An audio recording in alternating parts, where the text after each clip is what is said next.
Though we value our relationship with God, busyness can creep in and we can forget to have this Bible study time with God that's so valuable.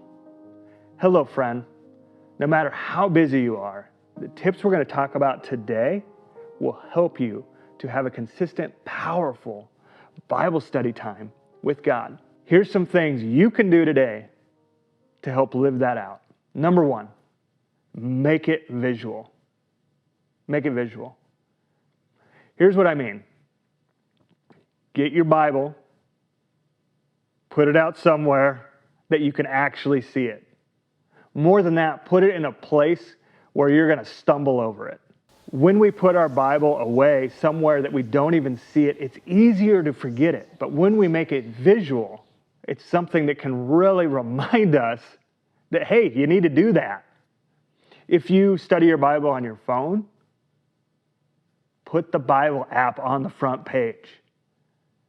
Not buried away in some folder. Not because Jesus will love you more, but because you're going to make it visual. It's harder to miss it. But when it's back 3 pages scroll and up in a top right corner where you have to click on and then you're looking for it, you're going to forget it. Make it visual. Number 2, use technology. I don't know if you like technology or you hate it, but use technology as an advantage. Here's how we can do that. Set a reminder on your phone, a calendar date that pops up to tell you to study the Bible. Here's some other things we can do. You can remove things that distract you from doing that. So you're going to use technology by holding your thumb down on that Facebook app and uninstalling. That's how we can use technology.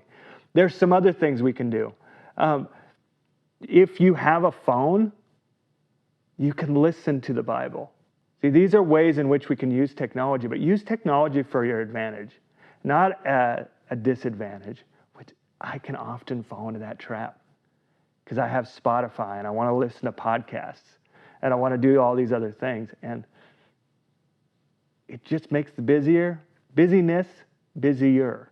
Number 3, block out time. I said this with using technology, but it's worth repeating. I have a calendar invite and a blocked out appointment every day to study my Bible. Every day. It's at 5:30 a.m. right after I start that coffee. When are you going to do it? If you open it up to, I'm going to study the Bible today, that is a surefire recipe to putting it off to tomorrow. Put in the time you're going to do it and do it then. Number 4, make it easy. Here's how we do that. We reduce friction. Reduce friction. I talked about leaving your Bible out or putting it on your app. However it is, you want to reduce the friction between not doing to doing. The harder it is, the more likely we're not going to do it. See, one of the ways I reduce friction is by starting with the Bible in the morning before my family's awake. Because my kids, whom I love, create a lot of friction to do the things I want to do. What are the stops for you? We are tempted when we don't do something that's really valuable to judge ourselves, to condemn ourselves. But that doesn't serve us well. What serves you well is being curious about why you didn't do it. What was going on? What were the traps you were falling into? What were the friction pieces? Was it too cold in the morning and that's why you didn't want to get up? Was it that you went to bed too late? Where was the friction? Because when we don't do something, there's oftentimes a large amount of friction between not doing and doing. Next one, be creative. Be creative. If you're struggling with studying the Bible, just be creative. I talked about listening earlier. You know, you can do other things while you listen to the Bible. It's not like sacrilege. It's not like a terrible thing. And the more you get the word implanted into your mind, the more it transforms us, right? And sometimes we can have this idealized version of what studying the Bible is, and we can lose the creative elements.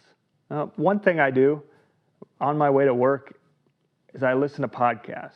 I just have it in the car while I'm driving, and I'm listening to something and I'm learning. You're probably doing that too, or you're listening to music. What if instead during that time, that's when you listen to the Bible if you were having trouble? Or you put the headphones on and you listen to it while you're cooking dinner. Look, ideally, I would love for you to grow in separating some time out so that you can super focus on God in that quiet time, in that Bible study, that you can pour it out. Did you have this highlighter and you're highlighting and you're writing in the margins and God's really speaking to you? Sometimes, though, we can make that so large that we can miss the other times that we can enter in to that study. Be creative. What are some ways that you can do that? You know, one way I study the Bible is by memorizing a verse with my kids. And so I'm combining talking to them and spending time with them by memorizing a scripture. That is a creative thing that can be Bible study. It doesn't have to be this rudimentary thing and only that. But in the end, I have found that if we struggle to have consistent time with God, it's this thing right here. And if you're struggling, I know it'll really help you. Have a great day, and God bless you in your journey.